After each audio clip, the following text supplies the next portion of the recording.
Yo, it's Rob here from Shonen Showdown, and we are back doing anime gauntlets, man. Let's get right into it. If you guys want to send me any gauntlets or discuss the gauntlets, make sure you click the link in the description down below to join the Discord. Now, first up, it looks like we have Deku running the gauntlet here. In first round, he has Tanjiro. You already know what I'm gonna say, but the fact that Deku has a whole bunch of different quirks that he can access and that Tanjiro is nowhere near the speed of Deku right now, I mean, consider Deku using gear shift against Tanjiro. Do you know how dangerous that would be? The fact that he could stop and start at any time. Tanjiro is considerably fast, but not on Deku's level, so Deku slams in round 1. Looking at round 2, now here is the issue with Eren. Are we giving Eren access to the rumbling? Now I know there's some people out there that may say that's not fair because in order for Eren to activate the rumbling, he would need Zeke, and that is true. But if the question comes up, if Deku can defeat the rumbling, I would say no. I think Deku would have to operate well over 100% one for all continuously, and that would put such a high strain on his body. I don't think he could defeat the rumbling like that. But if it is just Eren in his attack form, and I think he does have access to Warhammer as well, Deku is packing him up in round 2. So we're gonna move on to round 3, and you see Itadori Yuji there. Now if it is manga Yuji, it definitely gets a little bit tricky. Now personally, I believe Deku is way more versatile than Yuji, and he's also faster than Yuji. But in the manga, Yuji does have access to some wild techniques that if they are to make contact on Deku, it would be devastating. The biggest factor between Deku versus Yuji to me is speed, but I will give Deku the slight advantage just because I feel like he has so many different quirks that he could use. In the fight against Shigaraki, we literally seen Deku combine the effects of Black Whip and Fajin together. Just that technique alone will make it very, very difficult for Yuji to get inside and land those black flashes. So I'm gonna go with Deku. In round 4, he's going up against Asta, and this is where I have Deku losing. I know there's some My Hero fans out there that would disagree with this, but I think when it comes to speed, as fast as Deku is, Asta's on a completely different level. And when you're talking about Asta having access to anti-magic mana skin, devil union form, I mean, just the force of Asta's sword slashes alone would be devastating for Deku. The opponents that Asta has had to battle are even of a greater status than Deku's opponents. And if we do verse equalization, that does mean that Asta's anti-magic mana zone and mana skin would be able to negate the effects of the one for all quirk. Going in round 5, you see Boruto and Borushiki form. Yeah, I think Deku would lose here as well, just considering that Borushiki was literally boxing with Sasuke. I think that's something that Deku couldn't do in his current form. And then to finish the gauntlet off in round 6, you see Shinra there. I mean, the entire My Hero Academia verse would have a problem trying to jump Shinra, especially in the manga. Let's move on. Next up, we have Gojo running the gauntlet. In round 1, you see Mugiwara no Luffy himself in Gear 5. Now I already know what's gonna be said. How can Luffy bypass infinity? If he can't bypass infinity, he has no shot at being Gojo. Now let's also understand this. There was a moment in time where a lot of people were comparing Gojo to the likes of Goku and others until they realized that the JJK verse, although has crazy hacks, does not have the power to contend with some stronger verses. So now we go back to Luffy. Now it was stated that the Sun God Nika Devil Fruit does have the ability to change his imagination into reality. Whatever Luffy's able to think of, he's actually able to bring forth to life. However, the handicap with that is Luffy's mind and his imagination. Luffy is definitely far from the smartest anime characters, so that is kind of his Achilles heel. In theory, Luffy should be able to beat Gojo with this technique, but we can only go off of what we've seen in the manga or in the anime. So with that, I'll say this. Gojo's infinity has been exposed by 2 things, either through a domain expansion or a cursed tool. Now the properties of a special grade cursed tool that we've literally seen Toji use negate the effects of Gojo's cursed energy. If we do verse equalization, this would mean that Haki is equivalent to cursed energy, which means that you could technically say that Haki would also be able to negate the effects of cursed energy the same way Haki is able to negate the effects of some devil fruits. But if that does not work, then the other way is through domain expansion. In One Piece, there is no domain expansions, but we do know that Luffy does have access to Conqueror's Haki. So if Gojo were to use his domain expansion, could Luffy break out of it through Conquerors? It is possible. So it really just depends on what you believe and what rules you state for this matchup. I'll just say that I believe that the One Piece verse is much stronger than the JJK verse, but there are some JJK characters that have some crazy hacks, like Gojo. So this one is very situational. If you use verse equalization, I think Luffy wins. If you don't use verse equalization, I don't see a way how Luffy can bypass infinity, but I also don't see a way how Gojo will put Luffy down, because red,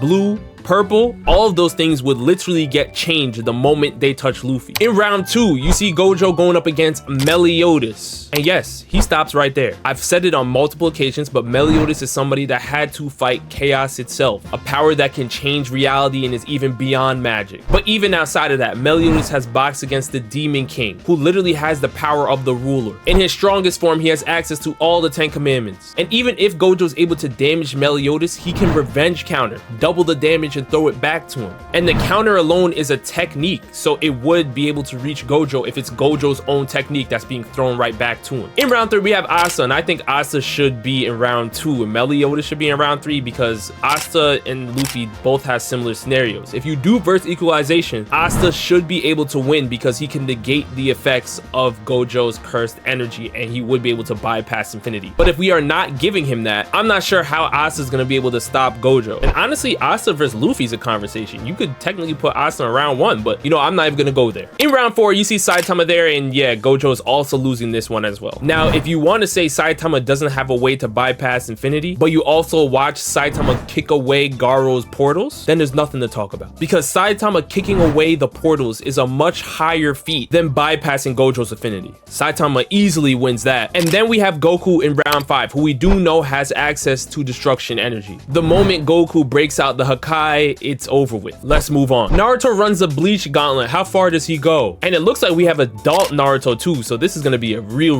problem. In round 1, you have Baragon. Baragon has a broken ability like Shigaraki and others that can literally just decay everything around him. But I do believe because of Naruto's massive amounts of chakra and the fact that he can spam shadow clones everywhere, it would be an issue for Baragon to be able to take down all of his shadow clones while Naruto is trying to seal him, because that's what I think the main thing would be for Naruto. Naruto would definitely be able to seal Baragon. It would be easy for him to do in Kurama mode and even Baryon mode. But even if you don't want him to get in close range, I mean, Naruto could literally just spam Biju bombs. In round 2, you see Ulquiorra there as well. I mean, even if you're looking at Resurrection form Ulquiorra, who was boxing against Vassal Lord Ichigo, that was a great fight. We saw the magnitude of Ulquiorra's Setos, and that was nice to see, but it's nothing on the level of Naruto's Biju bombs, especially in his adult form, plus Baryon mode. Ulquiorra is also getting dropped off. In round 3, we have Tozan, who we know is extremely powerful with his Bankai. He's able to cut off all your senses essentially, but that wouldn't be a problem for Naruto either, because we've literally seen Naruto fight against Madara, and Madara was fighting with limbo clones in different dimensions, and Naruto was able to sense it. If Naruto can sense beings in different dimensions, Tozan's getting packed up. In round 4, we have Toshiro Hitsugaya, who I think is actually incredibly strong. Now, let's not get it twisted. Hitsugaya is incredibly powerful, and the Quincy's really only had a shot against him by stealing his Bankai. That's it. But we're talking about Toshiro Hitsugaya's Bankai going up against Naruto's chakra reserves. Just in a mere battle of attrition alone, I believe Hitsugaya could not keep up with Naruto. But even outside of that, I think that Naruto is much faster than Hitsugaya, and he will be able to use Naruto's Tail Beast Kurama mode, which means that the overall effects of Hyorimaru are not going to be great. I have Naruto beating Hitsugaya in round 4 and moving on to round 5, which is going to be Kenpachi Zaraki. Not only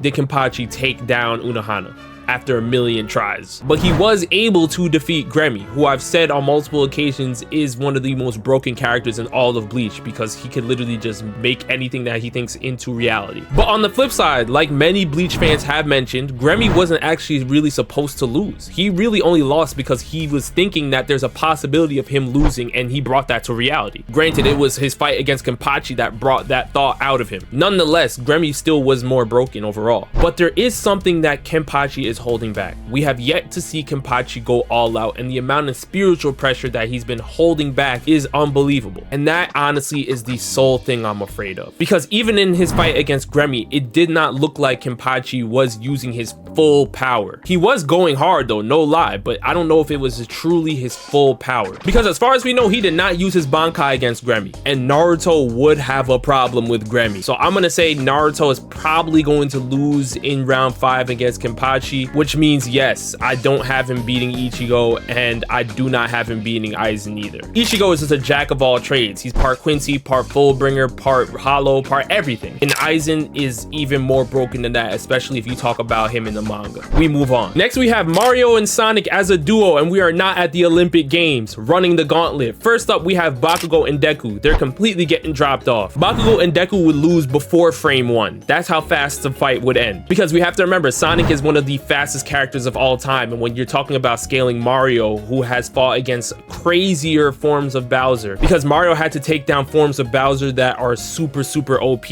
like the dreamy form of Bowser that I've heard about. Dreamy Bowser is comprised of a whole bunch of different dreams that have been stated to be full-on universes that Mario had to destroy. And if we even want to sub in Paper Mario, he would be even more broken. So with all of that being stated, round 1, they're clapped. Round 2, you see Gojo and Sukuna there. Gojo and Sukuna are also getting dropped off as well. This will be quick in a hurry. If you give Mario access to Starman, or if you even give Sonic access to Super Sonic, I mean, can you see how, listen, round 2, gone. Round 3, Sasuke, Naruto, gone, getting dropped off. Let's go on to round 4. You have Mega Man and Proto Man there. That's nice. I don't know the full Mega Man lore, so I do want my Mega Man fans to tell me everything there is to know about this matchup here. But based on what I know about Mario and Sonic, I will be a little bit biased here in saying that Mario and Sonic should stomp them, unless there's something I'm missing from Mega Man. So I want my Mega Man fans to definitely drop some more details down below. Goku and Vegeta are also getting dropped off. As much as I love them, even if you're talking about true Ultra Instinct form Goku and you're talking about Ultra Ego Vegeta, they're still getting dropped off. Mario is too powerful, Sonic is too fast, it's over with. And then we go on to round 6, the final round, where you have Dante and Virgil from Devil May Cry. I don't know the full scope of their abilities. I know these characters, I've seen them in video games, but I don't know the full scope of their scaling. So I would like my Devil May Cry fans to drop those hints down below, because this gauntlet has them over Goku and Vegeta, and I don't believe I saw anything over Goku and Vegeta in the video game, at least from clips or whatever I've seen. So definitely want my Devil May Cry fans to definitely put some details down below on who you think would win. Now you guys let me know down in the comment section below which gauntlets you agree with or disagree with, and be sure to join the Discord. Thanks so much for watching, and with that, I'll see you guys next time.